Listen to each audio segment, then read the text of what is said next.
Trader. Allez, on va retrouver Christophe Stefanski qui est en ligne avec nous. Bonjour Christophe. Bonjour Michael, bonjour Jordan, je voulais aller trop vite. Comment ça va? Mais ça va pas mal, on est à Bruges. Et vous nous emmenez dans la province du Luxembourg, en fait, cette semaine. Oui, c'est ça, je vous emmène camper, plus précisément à Herbemont sur ce mois. On est aux alentours de Bertry, Neuchâteau, Florenville, par là. Et je vous emmène dans un cadre assez idyllique en pleine nature, au pied d'un viaduc qui surplombe la Semois. Et c'est un camping qui est totalement atypique, puisque c'est un rétro-camping, vous l'avez dit dans votre teaser. Ça s'appelle Le Champ Le Monde. Alors, je ne sais pas très bien d'où ça vient. Apparemment, c'est le nom d'un lieu dit par là-bas. Alors, rétro-camping, ça veut dire qu'on y trouve quoi? Des vieilles caravanes ou des vieux campeurs? Alors, pas que ça. On va dire qu'il y a 3 parties dans ce camping. Il y a une partie tout à fait classique, qui propose des emplacements de camping où vous venez avec votre tente.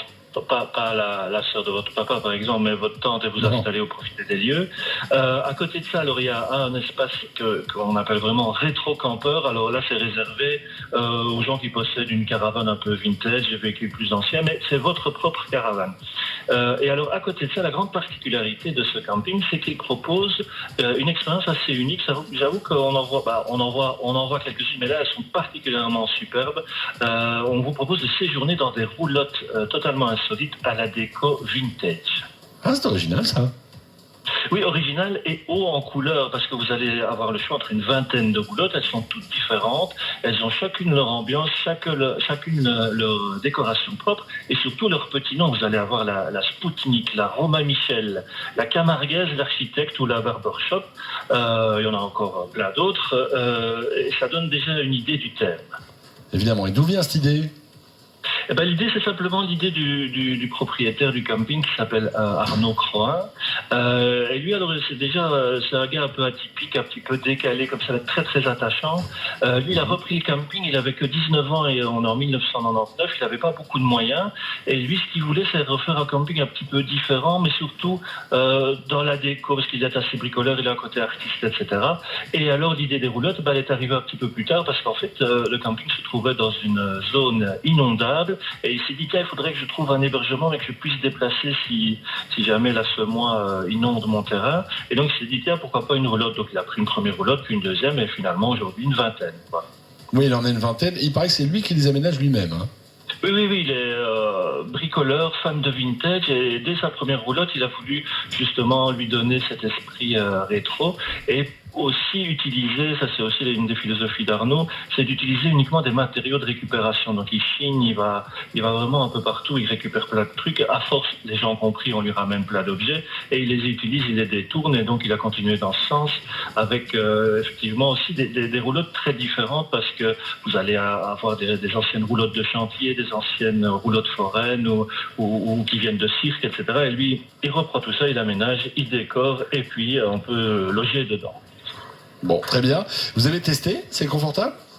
Alors, j'ai testé effectivement, parce que vous savez que la maison ne recule devant aucun sacrifice. C'est votre cas d'ailleurs aujourd'hui à Bruges, avec la bière au chocolat et bientôt les frites, si j'ai bien compris.